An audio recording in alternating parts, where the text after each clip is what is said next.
Cuidado sem correr. Ei, ei, ei. Volta tudo para trás. Sem correr. Viu como é que eu sou bravo? Meus queridos, amém? Vocês estão bem? Quem está sentindo a presença de Deus aí? Aleluia. Esperar os meninos subir aí e parar com barulho. Queria que você curvasse sua cabeça para que possamos orar em nome de Jesus. Você pode curvar sua cabeça aí agora, nesse momento? Vamos passar para a palavra. Esperar os meninos subir para a sala aqui. Senão não dá não. Aleluia. Pai, nós queremos essa noite bendizer o teu nome, te agradecer, dizer que a pessoa mais importante que existe nesse lugar é a pessoa bendita de Jesus. Nós estamos aqui na condição de servos e de ouvintes da tua palavra e queremos ser meditados através da verdade do Evangelho. Nós entendemos a importância de servir ao Senhor e por isso nós estamos aqui. Muitos de nós tínhamos outro lugar para ir, mas achamos mais importante a tua presença e por isso nós estamos aqui. Nesse momento agora eu peço ao teu Espírito Santo para falar o nosso coração de forma perceptível. Traz mudança, ressignifica, muda a trajetória, muda a ideia, pensamento, nos fortalece com o teu Espírito. É a oração que eu faço nessa noite, crendo na resposta do Senhor, em nome de Jesus, amém e amém, para a glória de Deus Pai. Meus amados, abram a Bíblia por gentileza, em 1 Pedro, capítulo 5, versículo 8, eu quero dar continuidade com vocês à série de mensagens que nós estamos pregando. 1 Pedro capítulo 5, versículo 8, e o tema dessa série é às vezes. Nós já falamos sobre 3 pontos sobre às vezes, quer ver? Deixa eu ver se eu tenho aqui anotado, para a gente relembrar. Tem uns slides aí, Paula, você é fera. Primeiro ponto sobre às vezes que a gente trabalhou foi: às vezes a dor nos ensina a valorizar a alegria. Depois foi: às vezes dá errado quando você faz tudo certo. Depois foi: às vezes o sucesso vem após inúmeros fracassos. E hoje eu queria falar com você, próximo slide, sobre às vezes ali, Paulo, próximo slide. Eu queria falar com você sobre esse tópico aqui, ó. 1, 2, 3.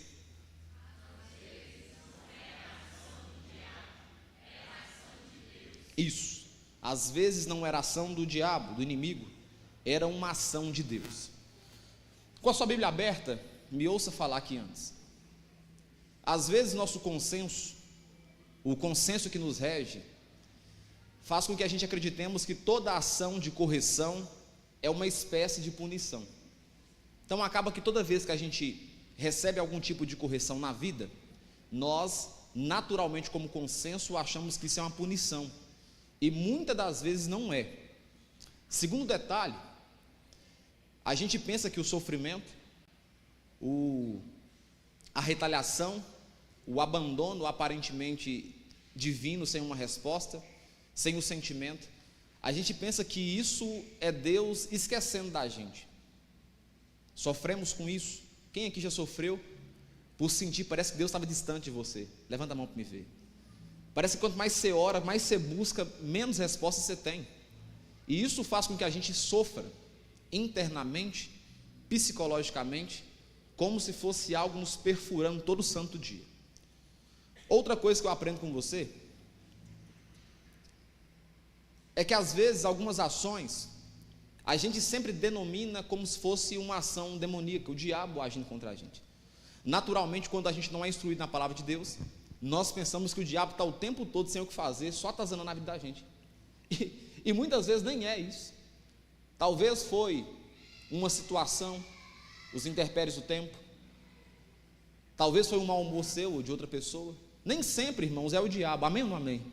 Só que naturalmente a gente, sem entender a palavra, denomina que qualquer ação de correção, de rejeição, de um estímulo ruim, a gente já acha que é uma ação do diabo, e nem sempre é. Outra coisa que eu aprendo com você, em outros momentos, nós comparamos o sofrimento, a retaliação, a degradação como se fosse um abandono da parte de Deus. Fala assim comigo: Deus não me abandona. Deus não te abandona. Ele teve a oportunidade, quando Adão caiu, de nos abandonar, e escolheu vir em resgate de cada um de nós. Você pode dar uma glória a Deus por isso? Então Deus não nos abandona, ou acertando demais, ou errando demais. Ele continua sendo Deus e fiel a você. Outra coisa que eu aprendo com você, e eu quero deixar bem claro, é que o diabo, fala assim, o diabo, ele não tem poder de acesso interno na vida do crente. A palavra crente, eu vou levantar para te atrapalhar um pouquinho. A palavra crente significa aquele que crê, que acredita, que apregoa o seu entendimento em algo e confessa como fé. Então o que é um crente? É aquele que crê em Deus, que acredita, pelo menos é o que se espera de alguém que crê em Deus, ser crente. Isso é o quê? É de fato confiar em Deus, é de fato colocar a sua confiança na poderosa palavra de Deus. Então o que é um crente? É uma pessoa que confessa Cristo como o Senhor. E aqui, em 1 Pedro capítulo 5, versículo 8, por gentileza, e eu quero que você confira, para que possamos interpretando aos poucos. Diz o seguinte: sedes sóbrios, ou esteja atônitos, acordados e vigilantes. O diabo, também chamado de adversário, vosso adversário, ele anda de que forma, queridos? Em derredor. Em derredor aqui é como se fosse poético, mas a palavra é ao redor. Derredor é a mesma coisa de ao derredor, né? Ao redor. E ele age como o quê? Como o leão que ruge, procurando alguém para devorar. 3 detalhes importantes sobre esse texto. O diabo de fato é nosso adversário, ele não quer o nosso bem, a função dele é roubar, matar e destruir. Ele anda, não é dentro da gente, ele anda ao redor. Terceira característica, ele não é leão, ele se faz como um leão. O barulho é de leão, o estrondo é de leão, mas ele não é leão. E a intenção dele é devorar, tirar as pessoas da direção de Deus. Essa é a função dele. Mas uma coisa que eu aprendo com você, e é perceptível, que aquele que é crente, que crê em Deus, não tem como o diabo entrar dentro dele, ele ficar endemoniado. É impossível isso acontecer, porque nós somos lavados e remidos pelo sangue de Cristo Jesus. Não tem volta.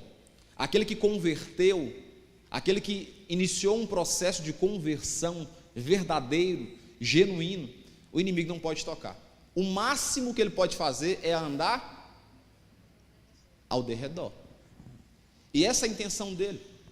A gente percebe isso lá em Gênesis, quando a mulher, ela é o que? Persuadida. Ela não ficou endemoniada, ela foi incentivada. O diabo, ele trabalha da seguinte forma: ele fica de longe te observando, e ele tenta te dar diretrizes do que fazer. Ele te mostra coisas que não percebeu.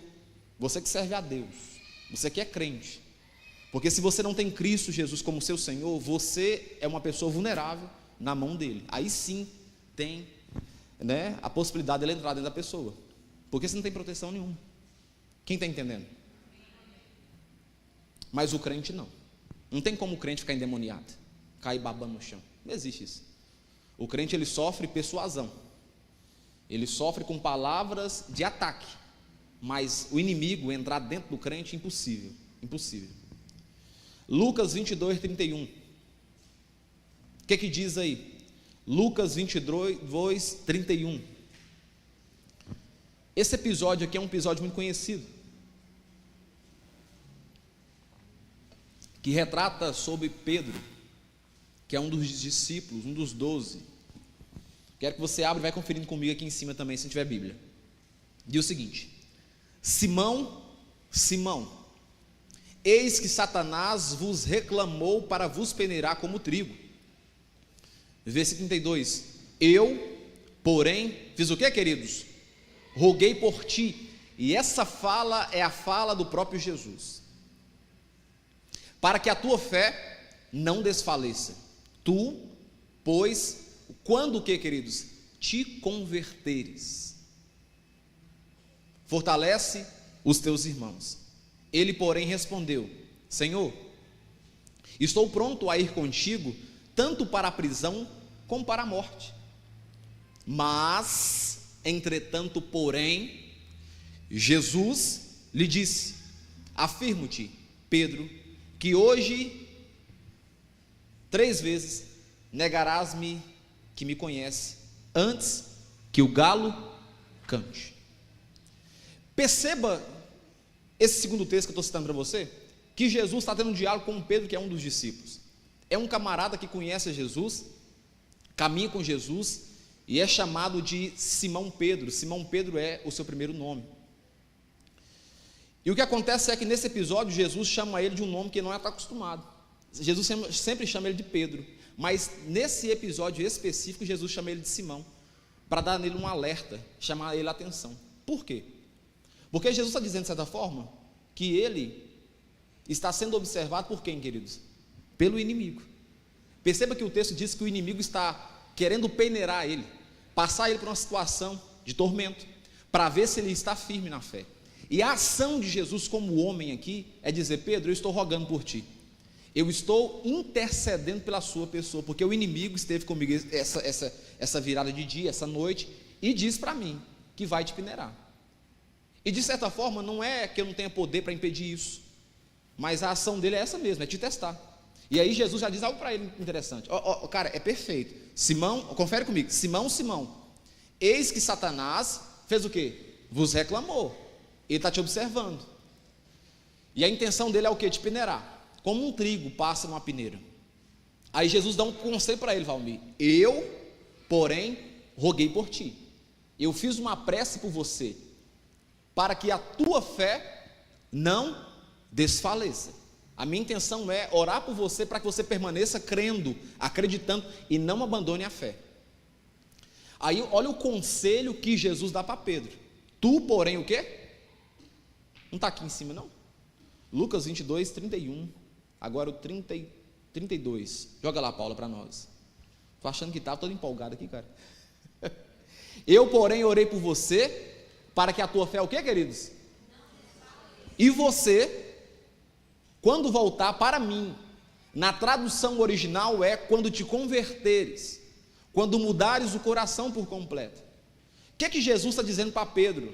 Está dizendo o seguinte: Pedro, você caminha comigo, você conhece minha palavra, você me ama, você é tudo comigo, mas você ainda não converteu por completo. O que é uma conversão? Está dirigindo seu carro, e aí você então pega e muda totalmente a sua rota. Você está um pé lá e um pé cá. E o diabo diz para mim, Pedro, que ele vai te peneirar. E aí Jesus já dá para ele um conselho: olha, quando tu te converteres, porque você vai cair na peneira dele, você não vai conseguir passar.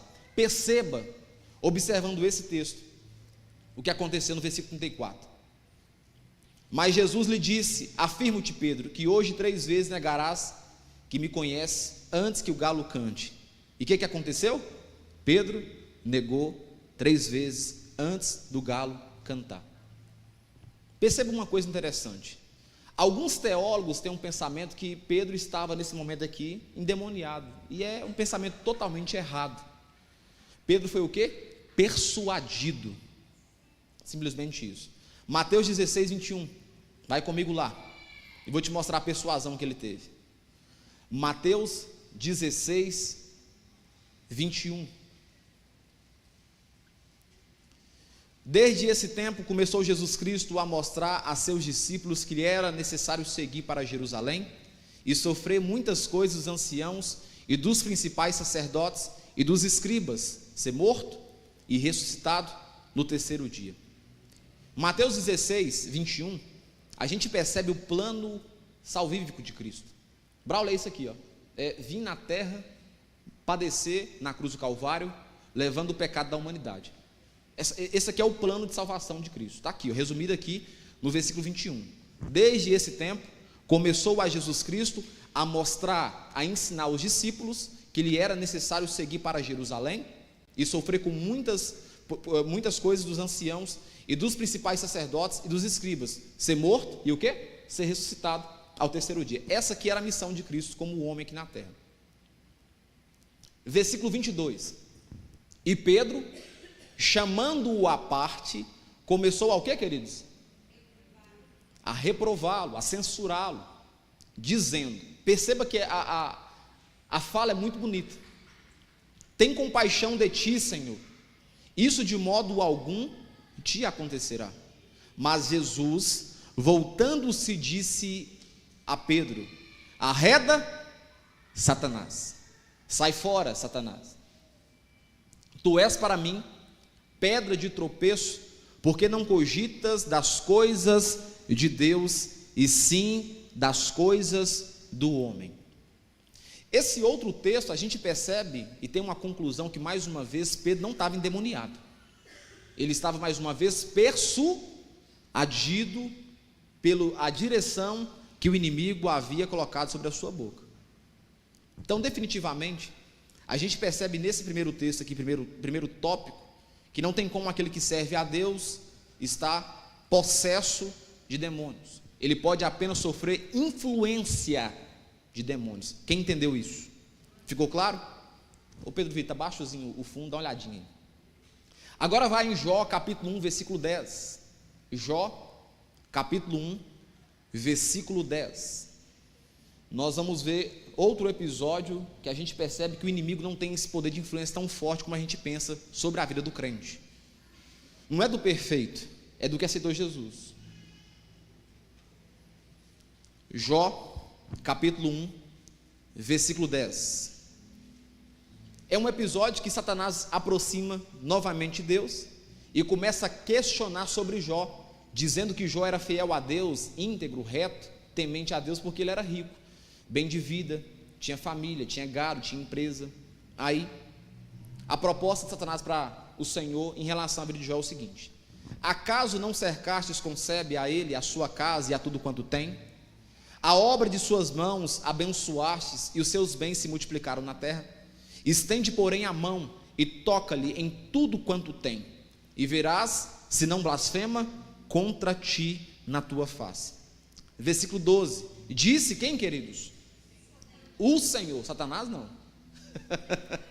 Disse o Senhor a Satanás: eis que tudo quanto ele tem está em teu poder, somente contra ele não estenda a tua mão. E Satanás saiu da presença do Senhor.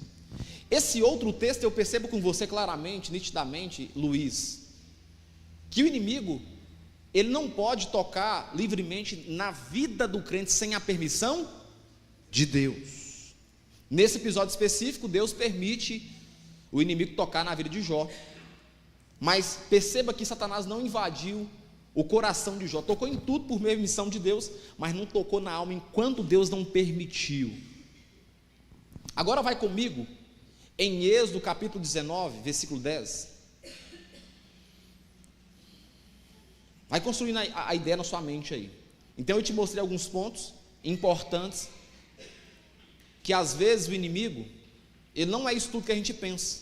Nós que potencializamos o poder dele sobre as nossas vidas, tendo receio, tendo medo. Mas aquele que serve a Jesus está livre dele. Amém ou não amém? Internamente sim. A única coisa que pode acontecer é um poder de persuasão, de influência, de ataque exterior, mas interno não.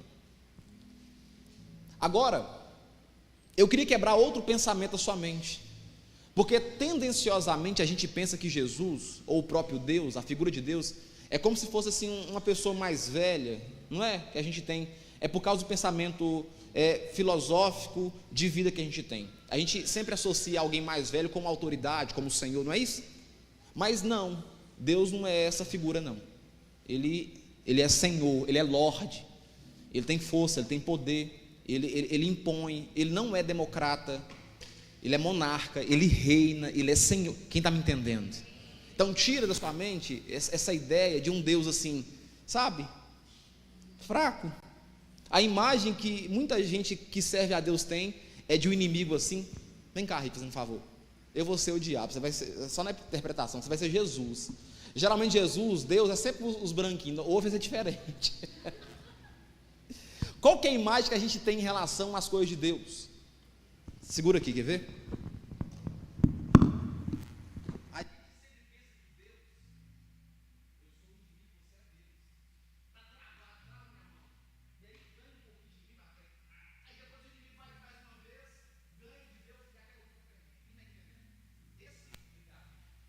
Esse é o pensamento que a gente tem. É errado, senhor.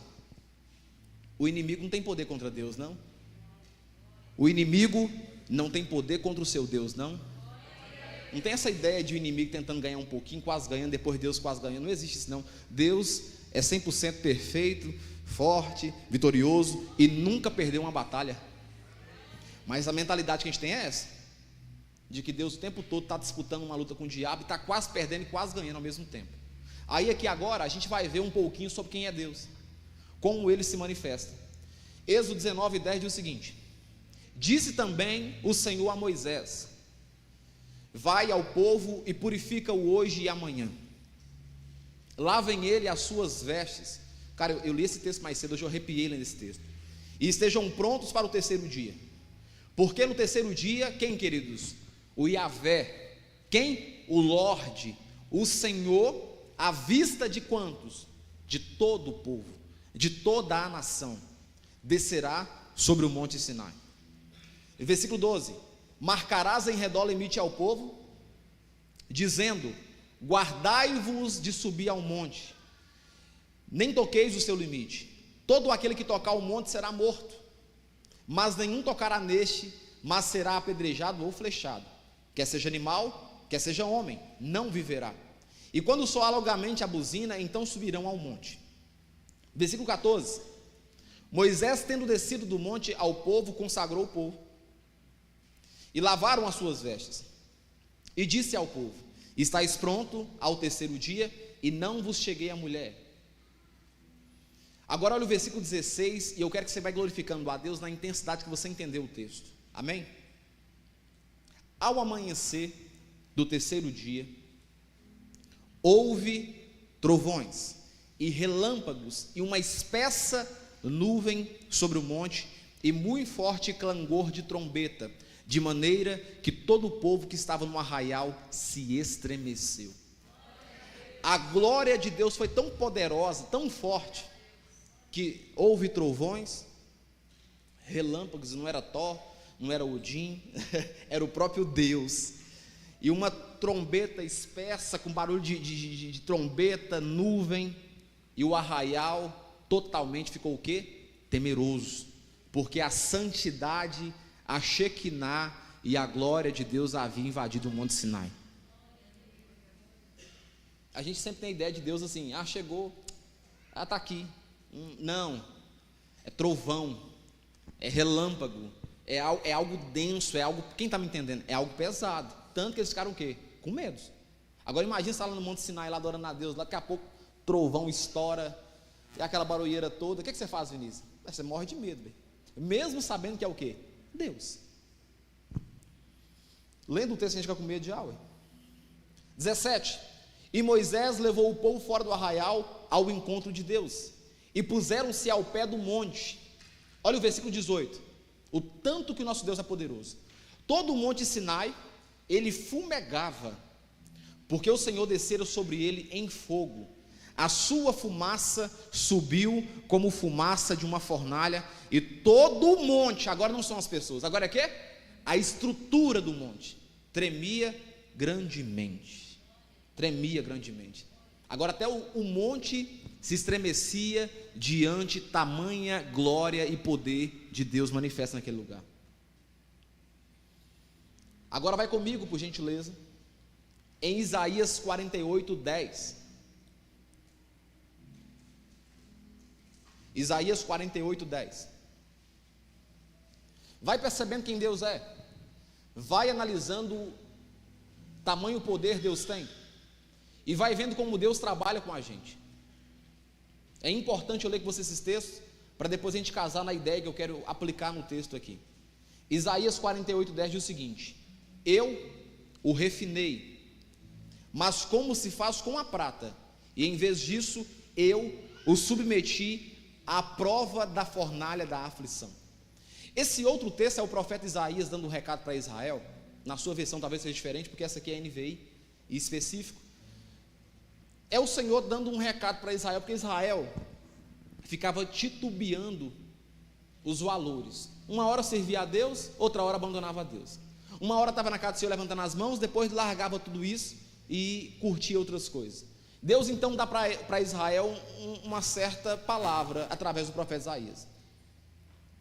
E a palavra é o seguinte: olha, eu não vou simplesmente, porque a prata você não precisa passar ela no ouro para purificar. Você pega aquele, como é que chama um materialzinho que tem, que é tipo um óleo, você passa, eu estou para lembrar o nome dele aqui, você purifica prata, como é que é?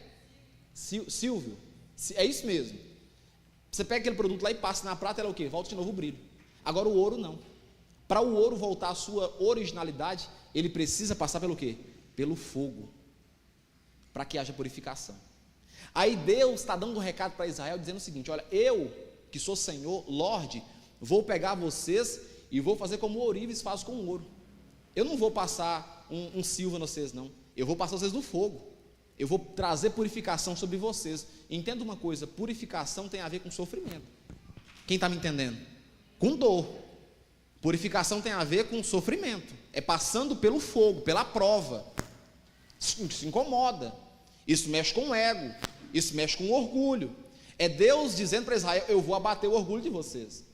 Eu vou fazer de uma forma que vocês vão assombrar. E entenda uma coisa: não é o capeta não. Sou eu fazendo. É eu pegando vocês e fazendo um tratamento em vocês. Beleza. Vai comigo agora em Zacarias 13, 9.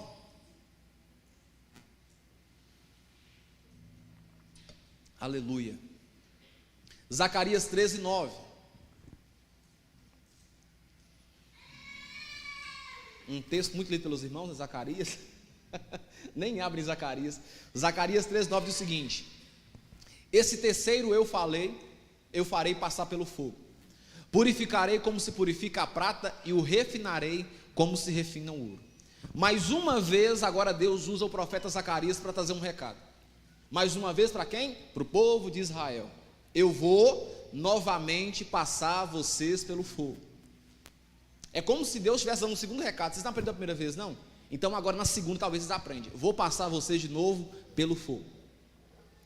E perguntar para os irmãos: operando Deus, irmãos, quem impedirá?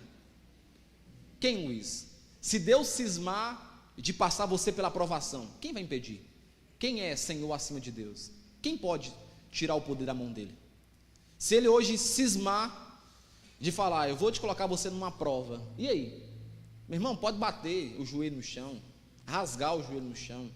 Você pode achar a reza braba, a oração braba não funciona, porque Deus é Deus. E depois que ele tomou uma direção, não tem ninguém que consiga reverter. Quem está me entendendo? Malaquias 3, 2. Olha o que diz em relação à vinda de Deus: mas quem suportará o dia da sua vinda? Quem ficará em pé quando ele aparecer? Porque ele será como o que, queridos? Como fogo do ourives e como o sabão dos lavandeiros. Assentar-se-á como um fundidor e purificador também da prata. Te mostrei dois aspectos aqui, Elmer. Te mostrei dois textos, duas visões. A primeira vertente é sobre a questão do inimigo. Satanás não tem um poder que a gente pensa em relação àqueles que servem a Deus. Ficou claro isso? Então pare de ficar denominando toda ação de confronto, de rejeição aparentemente, que seja uma ação do diabo sobre a sua vida. Muitas vezes é e muitas vezes não é. Tendenciosamente, a gente sempre joga o peso dizendo: é o diabo, é uma cilada. Nem sempre é. Te mostrei a magnitude e o poder de Deus, Sérgio. Ele se manifesta não é como um Deus pacífico simplesmente. Ele é misericordioso, ele é bondoso, mas também é poderoso. Amém ou não amém? Desceu no monte Sinai, raio, trovão, fogo, tudo no mesmo lugar, por causa da manifestação da sua glória. Agora joga para mim um tema lá, Paula, por favor. Paula, os tópicos lá, por favor.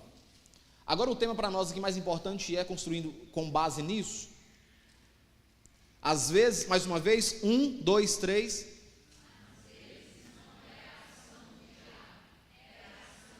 Primeiro ponto. Então, às vezes não era ação do diabo, era ação de Deus. 1, 2, 3. Às vezes não era ação do diabo, era ação de Deus. E com qual objetivo? Um redirecionamento divino. O que eu aprendo com você? Às vezes, o que parecem obstáculos ou portas fechadas, pode ser Deus redirecionando nossa trajetória para planos maiores. Aparentemente soa como uma perturbação, como uma inquietação no nosso coração, mas é Deus recalculando a sua rota. Quem aqui já foi em BH, pegou ali a Amazonas, sabe como é que é difícil quando vai virar para um lugar. É cheio de caminhozinho. Aí você pega o GPS, liga ele no telefone, a mulher começa a destruir você, aí você está indo direitinho.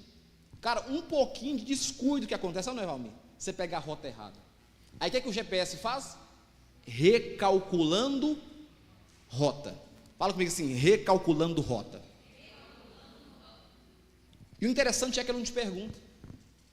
Ele simplesmente recalcula a rota. Você errou, saiu da rota, ele recalcula a rota.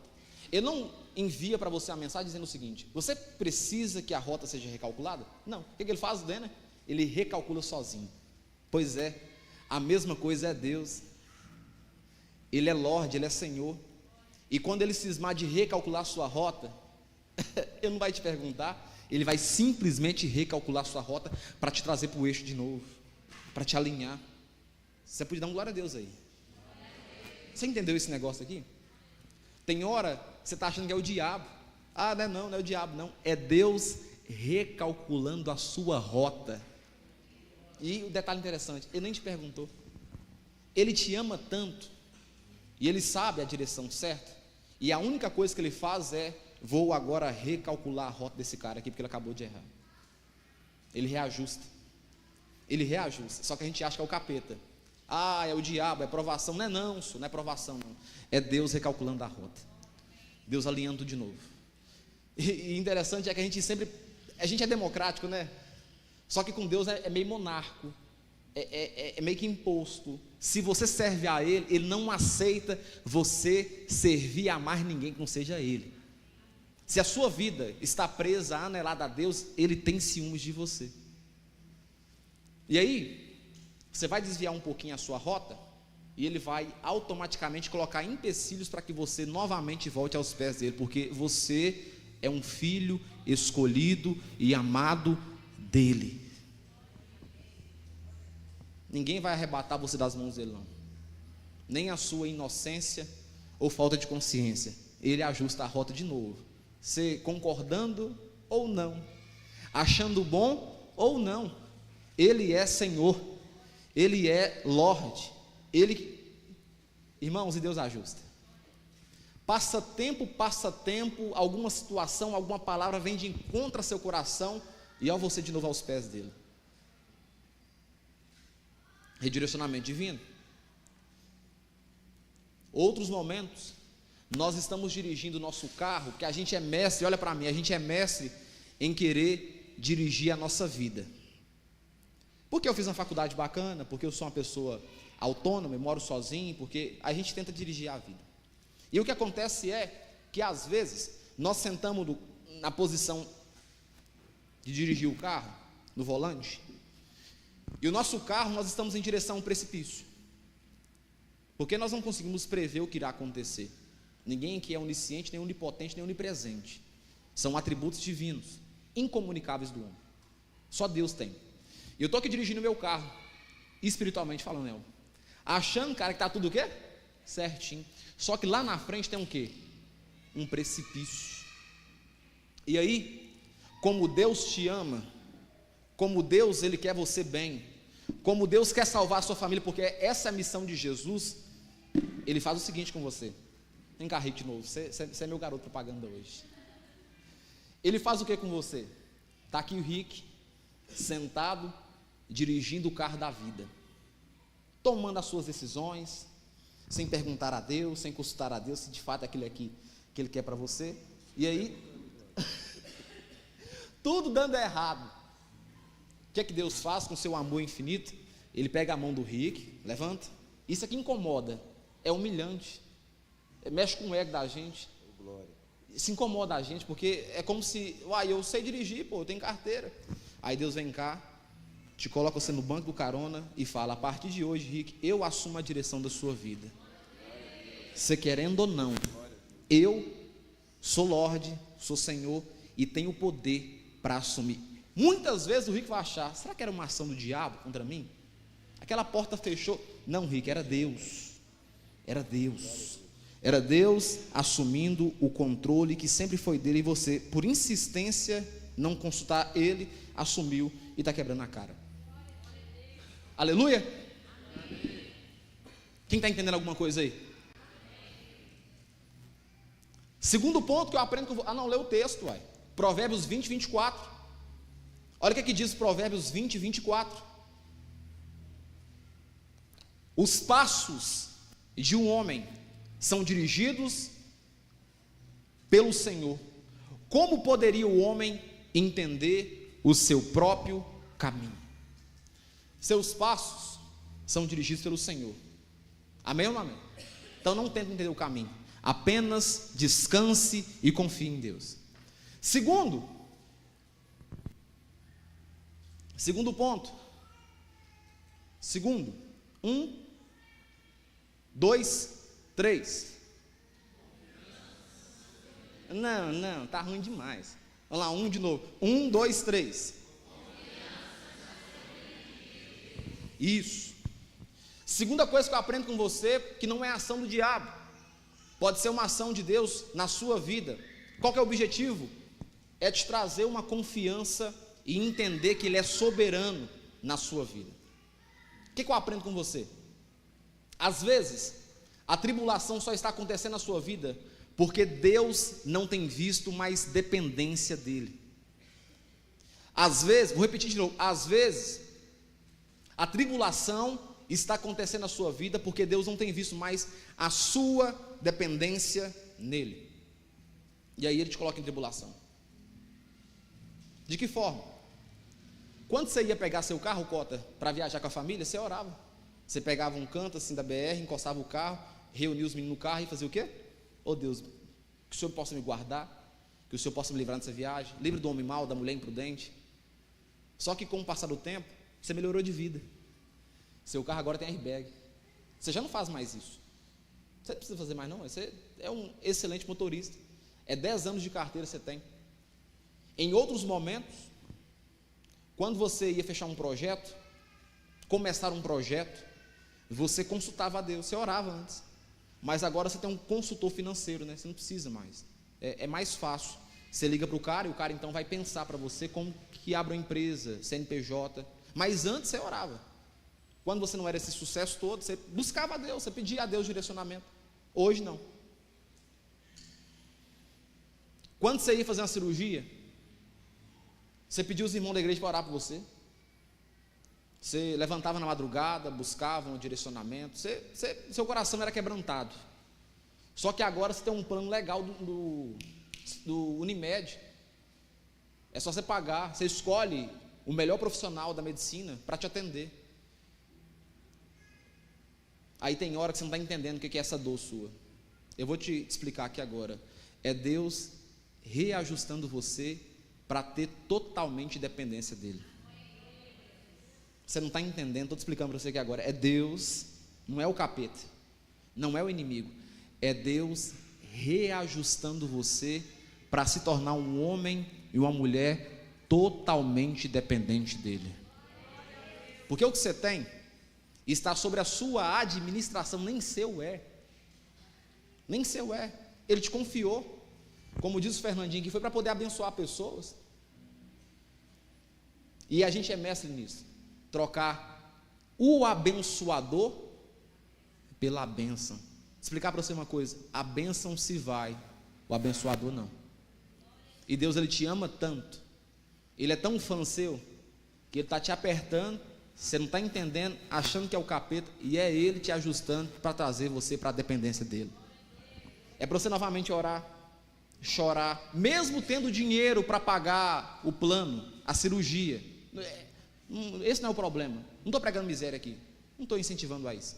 Estou dizendo que mesmo que você tenha recurso para resolver qualquer coisa, esteja totalmente dependente de Deus, apesar dos pesares, dando certo, dando errado, tendo ou não tendo, seja dependente de Deus. Confiar na soberania dEle.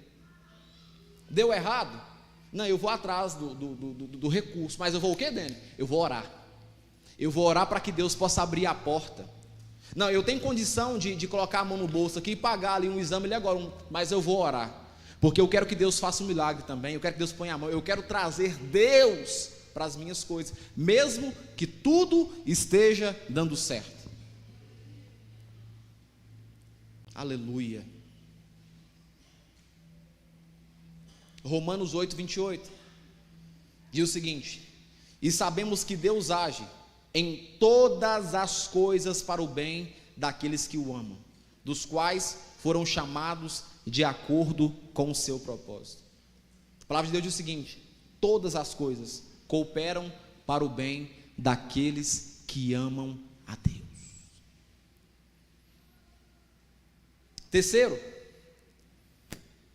Terceira ação de Deus, que talvez você ache que é o diabo, mas é Deus fazendo com você. Qual que é o objetivo? 1, 2, 3.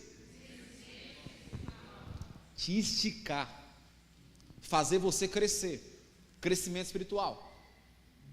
Às vezes, as lutas e os desafios são ferramentas de Deus para o nosso crescimento espiritual e para fortalecimento da nossa fé. Seja honesto consigo mesmo. Quando as coisas vão bem, qual que é a tendência natural do homem?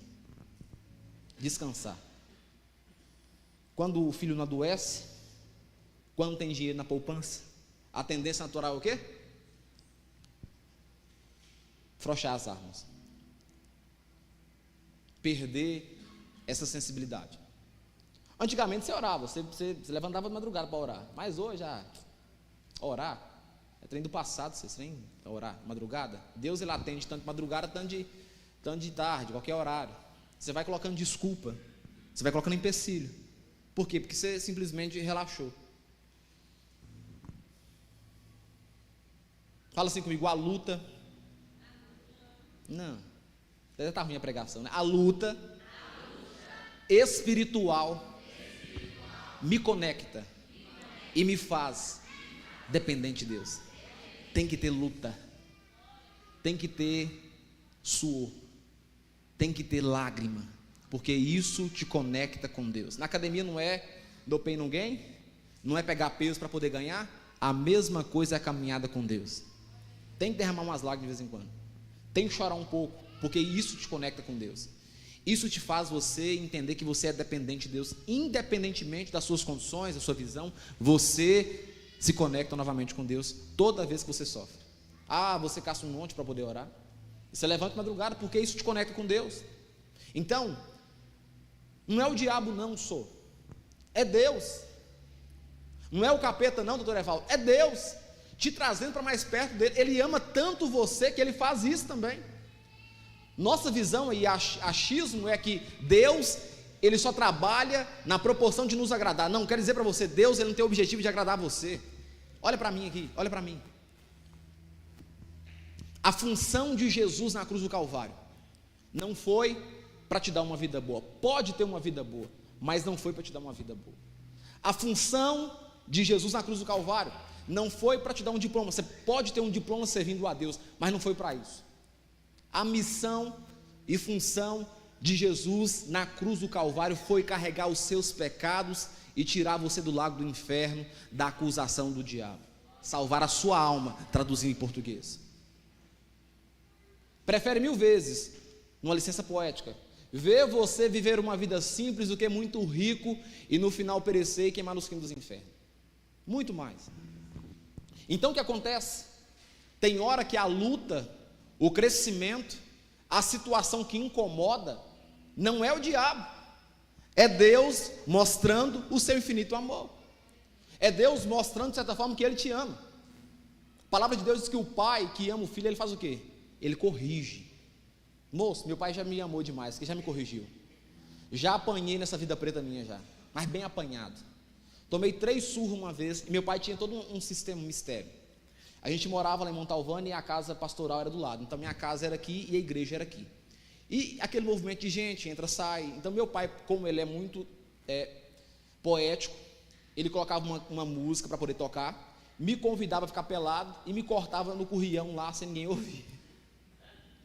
Só que talvez você escutando isso pensa, nossa, que covardia do pastor. Não, eu sou grato a meu pai por ter me batido quando era pequeno, porque se talvez eu tenha esse caráter que foi por causa da surra que eu tomei. Você só é o que é por causa das quedas, dos tropeços, dos acertos e dos erros que você cometeu ao longo da caminhada. Fica achando, se fosse só passando a mão na sua cabeça, se tornaria quem você é. E eu pensava, cara, se meu pai que me ama me corta no currião desse jeito, imagina um polícia. Você é besta. Vou beirar nunca isso, vou andar certinho com minhas coisas, vou tirar minha carteira em habilitação, porque eu não quero apanhar dos outros não. Se meu pai que me ama me corta no currião desse jeito, cara, imagina um cara que nem tem contato comigo, vai me ver na rua, me cobrir na borracha, ainda mais com essa cor moreninha, aí que é tendencioso mais ainda. A palavra de Deus em Tiago diz o seguinte, Tiago 1:2, considerem motivo de grande alegria o fato de passarem por diversas provações. O ferro, para ser afiado, ele precisa de o quê? Provação.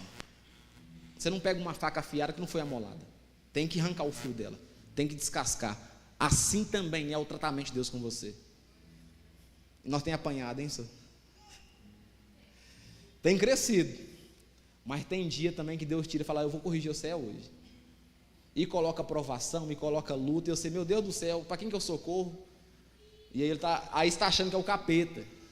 Não é o capeta, é Deus demonstrando o seu amor infinito. Quarto ponto, para a gente ganhar tempo, que eu aprendo com você. Quem está aprendendo alguma coisa aí, queridos? 1, 2, 3. Desvio de vontade própria.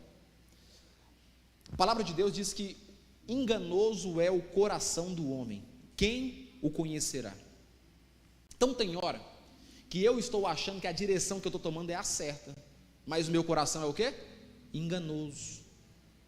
O nosso coração, ele é tendencioso a se satisfazer com prazeres. Você está vendo que aquela direção é errada, mas você quer satisfazer seu prazer, simplesmente isso. E aí, algumas situações ou correções acontecem, e a gente pensa que é o diabo, mas não é o diabo. E eu não estou em defesa do diabo, estou aqui para esclarecer. Estou aqui para te mostrar que Jesus, através de Deus, Ele te ama e Ele te corrige também. Então, para de ficar dando essa importância para o diabo. Não é diabo, não. Tem hora que é, mas tem hora que não é o diabo, não. Tem hora que é Deus mesmo. Desvio de vontade própria. Às vezes, Deus fecha a porta para nos impedir de seguir nossos próprios desejos e nos guiar para a sua vontade. Lembra, Pedro Vitor, quando deu errado na empresa que você trabalhava lá um tempo atrás? Era Deus. Aí você achou, não, talvez foi um erro meu. Não, era Deus, porque se não tivesse dado errado lá, você não seria quem você é hoje, não abriria seu negócio. Quem está me entendendo? Lembra quando o cara te humilhou, te rejeitou na empresa, desfez de você, e hoje você tem seu próprio negócio? Não foi sorte não, Zé, foi Deus frustrando você naquele lugar, para hoje você conquistar o que você conquistou. Foi Deus. Lembra, Sérgio, quando houve humilhação? Foi Deus, cara, é Deus. Vocês podiam dar uma glória a Deus, gente, é Deus. Lembra, Deno, quando você contou para mim lá sobre a questão de passar no concurso, você passou? Sofrimento que foi? Foi Deus, cara. Não, mas a gente acha que é o capeta. Entenda, irmãos, Deus também é mestre em nos frustrar. Deus também é mestre em nos frustrar com um objetivo: nos fazer vitoriosos, nos fortalecer, abrir a nossa mente, nos abençoar. Provérbios 14:12. Há caminho que parece certo ao homem, mas no final conduz à sua morte. Quinto ponto. Outro detalhe importante, quinto. Vamos olhar as palavras aqui.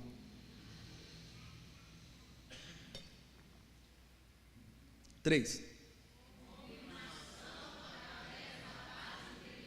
Confirmação através da paz interior.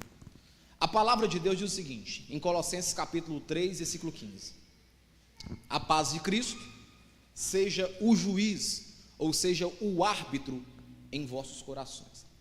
Sabe quando você planeja algo, arquiteta, sonha e fica a noite sem dormir, e você fica totalmente entusiasmado com aquilo, e aí na hora de fechar as contas dá tudo errado, mas você não fica desesperado. Você se conhece, você sabe que você é ansioso, ansiosa, mas você fica com paz no coração.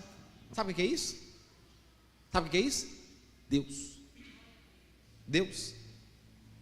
Porque as coisas que vêm da parte de Deus traz paz, mesmo que tudo tenha dado errado, interiormente não há conflito algum, há paz. Só que a gente acha que é o quê? A gente acha que é uma ação do inimigo. Então, quando as portas se fecham e a gente sente uma paz interior, pode ter convicção que é Deus, meu querido. E a partir de hoje, não seja insistente quando há paz no coração seu e as portas se fecham. Repita comigo: eu não serei. Mais forte: eu não serei. Mais forte: eu não serei insistente quando as portas se fecharem e eu sentir paz no meu coração. Não seja insistente. Se você for insistente, vai dar errado lá na frente, porque foi Deus guardando você. Deus tem compromisso com você e Ele fala com você também através da paz. Sentiu paz no coração, deu errado, pode confiar em Deus, é Deus. Aquele projeto, aquele trem de sociedade, pula fora. Estava planejando a sociedade e aí deu errado e eu senti paz no coração. É Deus te guardando, dá pernada lá na frente. Não é uma pernada não, é aquela pernada de burro, aquela que pega assim, arranca até cabelo. Deus. Sentiu paz interior no seu coração, mesmo que foi uma frustração, o que aconteceu, não importa, é Deus cuidando de você. Sexto ponto, para a gente ganhar tempo. 1, 2, 3. Preparação para algo maior. Lucas 1,37. Porque para o seu Deus, para o nosso Deus, não há impossível. Tudo é possível na mão de Deus. Tudo é possível. Para Deus não há impossibilidade. Tudo é possível. Preparação para algo maior. Às vezes, o que parece um contratempo é parte do processo de Deus nos preparando para algo maior. Tudo dando certo, aí daqui a pouco as portas se fecham. Tudo aparentemente se alinhando e as portas se fecham. Pode ficar tranquilo. E não é frase de efeito não, é Deus preparando para algo maior que você nem imagina. Mas o que você precisa? Confiar em Deus. Mas a gente acha que é o diabo. A gente acha que é levanta o inimigo. E por último, por que Deus faz tudo isso? Qual que é seu objetivo em às vezes nos corrigir? 1, 2, 3. Dependência dele. O Senhor é o meu pastor e nada me faltará. Inclusive luta, inclusive perseguição, inclusive levante. O Senhor, sendo seu pastor, Ele sabe o que você precisa e Ele vai usar todos os recursos para te fazer crescer.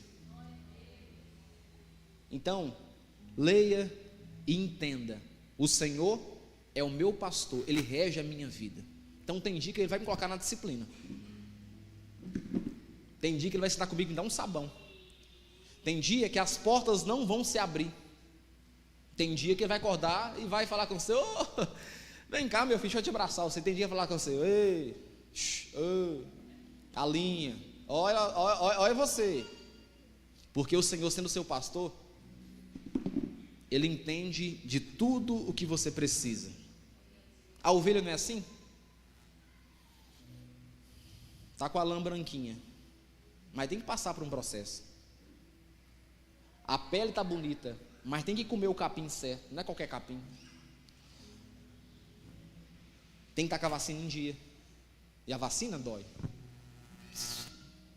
Quem está entendendo, irmãos? De forma prática, pare de achar que é o diabo, senhor.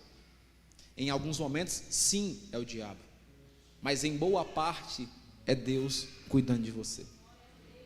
Aí ele vai te vacinar você, ele vai te ajustar você, ele vai escovar seus dentes, ele vai pentear o seu cabelo. Vai doer, incomodar um pouco, porque naturalmente a gente é um pouco rebelde, mas no final vai ser perfeito.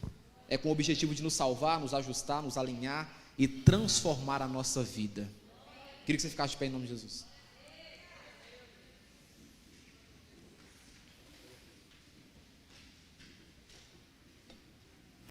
Meu louvor, come on please. Você foi abençoado essa noite? E eu queria fazer algo nessa noite que é importante, que é prática de crente. Eu sei que boa parte de vocês são crentes em Cristo Jesus, e talvez ouvindo essa mensagem aqui, o Espírito Santo que é Deus, porque as minhas palavras sem o Espírito Santo é só palavra comum mesmo. O que faz a diferença é o Espírito Santo. Talvez você está cansado de ouvir sobre Jesus. Você conhece Jesus, você já tem um pouquinho de percepção sobre o Evangelho, mas você ainda não firmou um compromisso com Jesus. O que é isso, pastor? É levantar a sua mão, vir na frente como um ato público e dizer: eu quero servir a Jesus como meu único Senhor e Salvador. Simples. Aparentemente, parece que isso não tem peso algum, mas é através dessa atitude que o inimigo não tem mais poder de tocar você. Enquanto você não levanta a sua mãozinha e diz: eu quero servir a Jesus e Ele tornar meu Senhor e Salvador, não existe proteção sobre a sua vida. Não estou pregando aqui perfeição, porque boa parte de nós aqui, inclusive eu, é pecador dos mais pecadores. Deu para entender? O fato de você servir a Jesus não quer dizer que você agora é perfeito. Você não é perfeito. Eu não sou perfeito, nem estou no concurso de perfeição. É um ato de reconhecimento e dependência de Deus.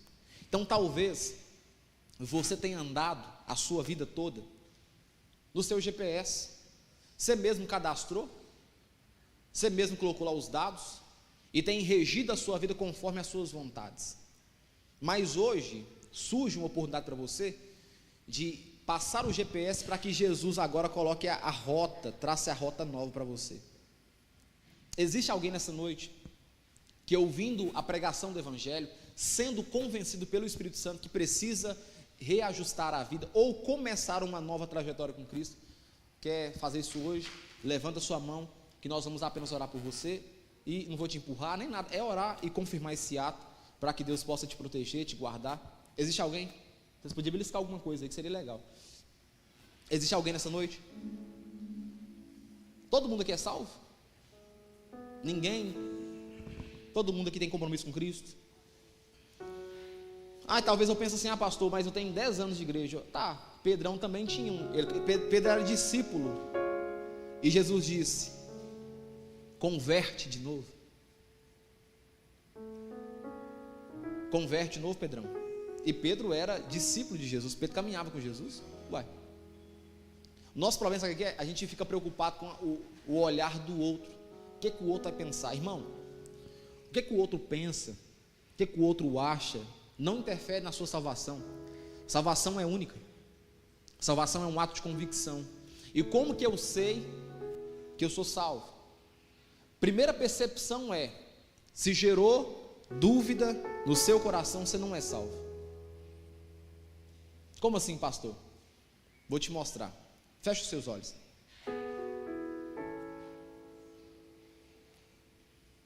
E a pergunta que eu quero que você faça para você mesmo é: se hoje fosse seu último dia de vida, você seria salvo?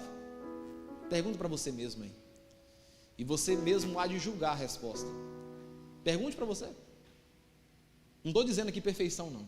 É se hoje fosse seu último dia de vida aqui na terra, você tem convicção que seria salvo? Você ia morar com Jesus? Essa é a pergunta. Segunda, achou a resposta? A sua mente, ela não engana, ela vai te jogar para você a resposta. Não adianta se auto-sabotar, ela vai revelar. Olha para mim. Se gerou dúvida, eu sinto muito te dizer, você não é salvo. Porque salvo, ele tem convicção da sua salvação. Aleluia. Glória a Deus.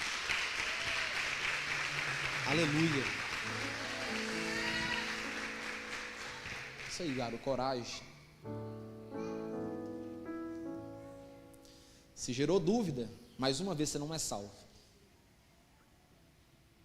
Você não é salvo. Existe mais alguém nessa noite que o Espírito Santo incomodou seu coração de fazer uma aliança com ele? Entenda uma coisa, não é com o pastor Ravani, porque eu vou errar, cara. Não olha para mim não, eu vou errar. Nem com o pastor Vinícius, que é o pastor presidente. Nem com o Tiago está errando aqui, não está tocando um tempo. Vai dar errado, vai dar errado. Não vai dar certo. Não olha para o homem faz você desviar. Aleluia. Aleluia. Vou perguntar de novo, porque eu sei que tem mais alguém, o Espírito Santo falando comigo. Existe mais alguém nessa noite que quer firmar uma aliança com Cristo? Aleluia.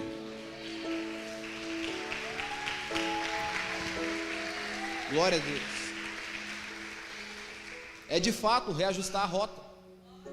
É de fato dizer: Jesus, eu não sou perfeito, não vou ser perfeito, não é minha intenção, mas eu quero te entregar o GPS na sua mão. Conduza a minha vida, direciona a minha vida, me alinha. Eu vou tropeçar, eu vou falar uns palavrão, é normal isso acontecer, não é o mérito isso aqui. O mérito é ser salvo, compromisso com Cristo. Perguntar mais uma vez. O menino está até sendo usado por Deus ali. Está orando, está intercedendo. Existe mais alguém nessa noite? Ah, pastor, mas você insiste mais. Tá, minha função é essa, cara. A minha função é fazer você encontrar Jesus. Então eu tenho que ser chato, é minha função. Porque no dia lá que Deus me cobrar, eu vou ter que esclarecer para ele: Ravana, você não pegou, não falou lá. Sua função era essa, então minha função é essa. O do mecânico não vai dizer para você: faz revisão. A minha é fazer o convite para você. Existe alguém nessa noite que precisa alinhar a vida com Cristo Jesus, começar ou alinhar? Vem aqui na frente, que nós vamos apenas orar por você. Só os três? Se tiver mais alguém, me incomode. Vai ser um prazer você me interromper durante o culto. Coloca a mão sobre o coração de vocês e repita comigo essa oração em nome de Jesus. Fala: Senhor, a partir de hoje eu quero entregar a minha vida ao Senhor. Eu entendi a pregação da palavra e pude compreender que seguir a vida de acordo com as minhas vontades vai dar errado. Então, a partir de hoje, eu peço ao Espírito Santo, que é Deus, que assuma o controle da minha vida. Peço também para que o Senhor escreva o meu nome no livro da vida. E se porventura eu tentar assumir o controle da vida novamente, que o Senhor reajuste a rota mais uma vez, em nome de Jesus. Alguns irmãos, abracem esses irmãos. Vem aqui abraçar. Diga para eles: vem cá, Sara, vem cá abraçar. Cadê a Angélica? Vem cá cantar, Angélica.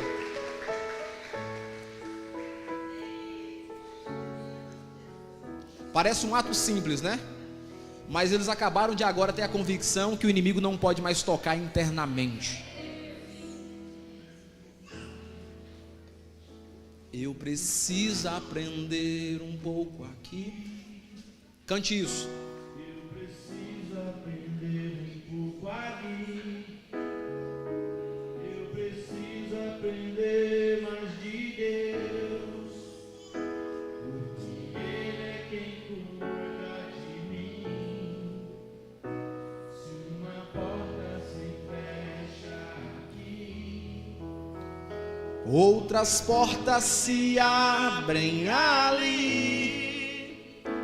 Eu preciso aprender mais de Deus, porque Ele é quem cuida de mim. Deus cuida de mim. Deus cuida de mim. Na sombra das suas asas, Deus cuida de mim.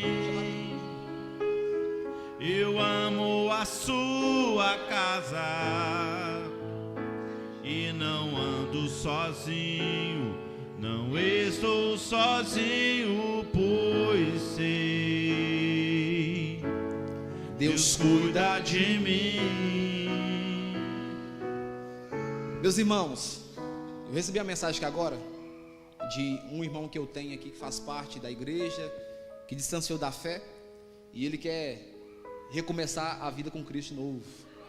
Está assistindo o culto online lá e o Espírito Santo incomodou o coração dele de fazer uma nova aliança. Eu vou falar com você, você repete em sua casa, beleza? Combinado? Combinado. Fala assim: Jesus, a partir de hoje, eu peço para o Senhor reorganizar a minha vida. Até hoje, as minhas tentativas deram erradas. Então, assume o controle da minha vida. Escreve o meu nome no livro da vida eterna. Que eu seja um homem dependente do Senhor. Em nome de Jesus. Deus abençoe.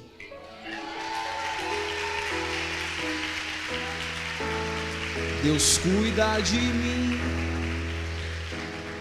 na sombra das suas asas. Deus cuida de mim. Eu amo a sua casa. Eu amo a sua casa. E não ando sozinho. Não estou sozinho, pois sei, Deus cuida de mim. Deus cuida de mim na sombra das suas asas. Deus cuida de mim. Eu amo a sua casa e não ando sozinho.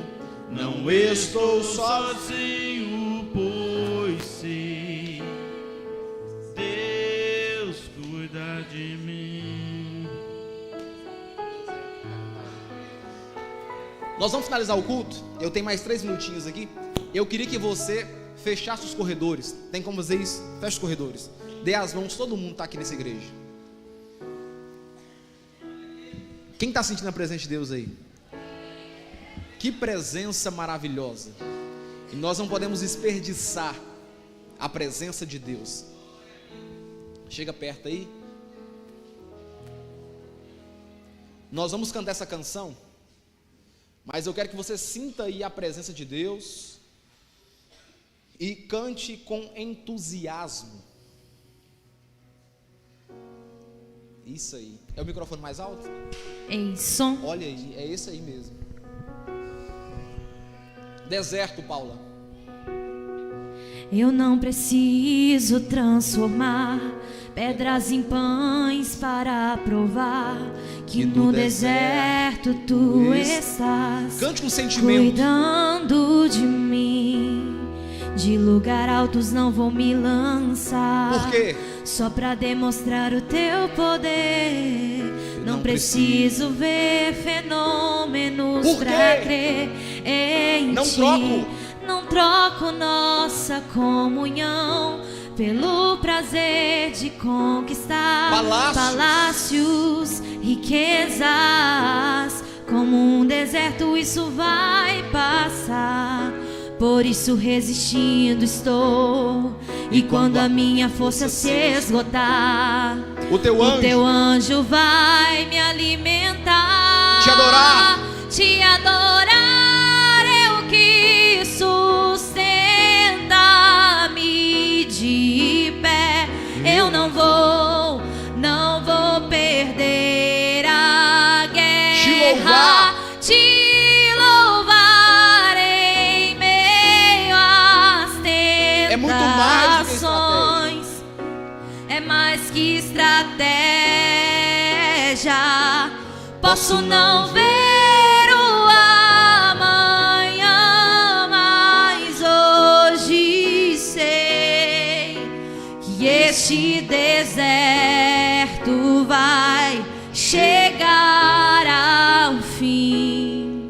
O Senhor está cuidando de mim. Eu não preciso transformar pedras em pães para provar que no deserto tu estás cuidando de mim.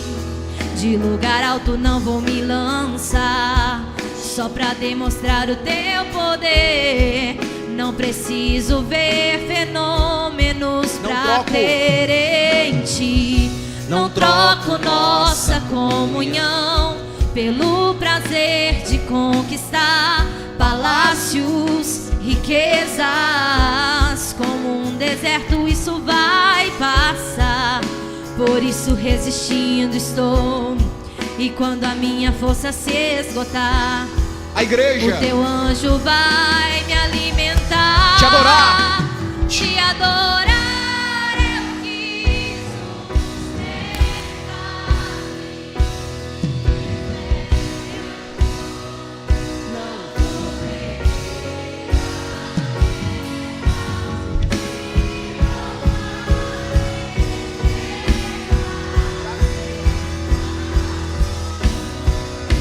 é mais que estratégia.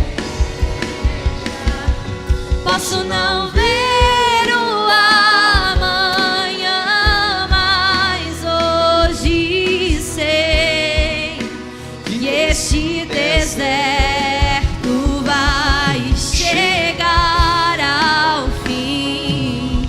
O Senhor está cuidando de mim.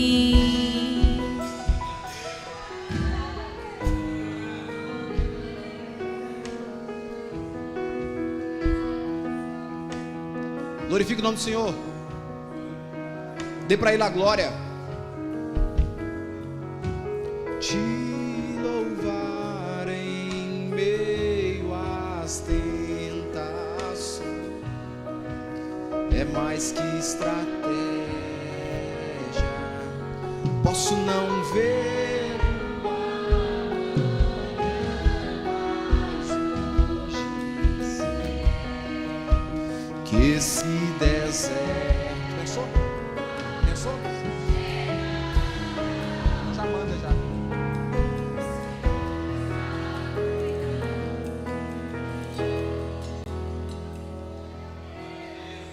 Quando estiver frente ao mar e não puder atravessar, chame este homem com fé, só ele abre o mar. Não tenha medo, irmão, se atrás vem Faraó, Deus vai te atravessar e você vai entoar o hino da vitória. Toda vez que o mar vermelho tiver que passar, chame logo este homem para te ajudar. É nas horas mais difíceis que ele mais te vê. Pode chamar este homem que ele tem poder. Se passares pelo fogo não vai te queimar, se nas águas tu passares não vão te afogar. Faça como Israel que o mar atravessou, e no nome do Senhor o hino de vitória. Do outro lado cantou, do outro lado, do outro lado cantou, do outro lado cantou.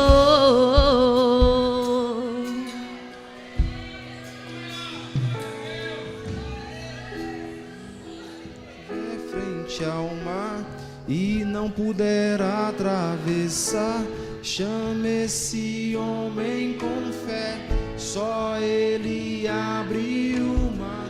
Não tenha medo, irmão, se atrás vem Faraó, Deus vai te atravessar e você vai entoar O hino da vitória. Chame logo esse homem para te ajudar. É nas horas mais difíceis que ele mais te vê. Se passares pelo fogo,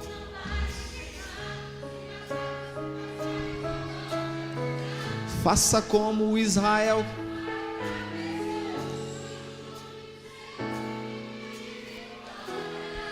Do outro lado canto.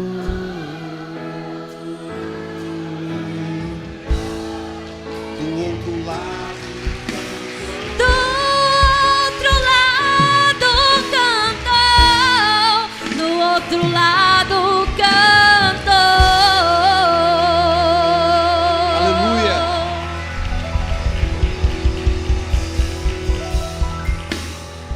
Olha pra mim aqui, continua aí, continua. Finalizar o culto agora. Abra as mãos assim como um ato de estivesse recebendo alguma coisa. Pai, eu quero liberar uma semana abençoada sobre a vida do teu povo. Eles verão o Deus que eles servem manifestar de forma visível, palpável. Que eles sintam a presença do Senhor em casa, no carro, no trabalho. Que lágrimas comecem a brotar desses olhos. Que a alegria, o entusiasmo volte novamente para esse coração. Toda depressão, ansiedade, por mais que eu sei que seja psíquico, o Senhor é o Deus que é médico dos médicos. Não há nada que esteja encoberto sobre as suas mãos. Então eu peço para que o Senhor cure, traga paz para esse coração, que esse homem, que essa mulher possa experimentar a paz que excede todo entendimento em meio às tribulações. Que a graça de Deus e as consolações vindas da parte do Espírito Santo repousem sobre a tua vida hoje e para todo sempre. Vai em paz, beijo no coração, eu amo vocês.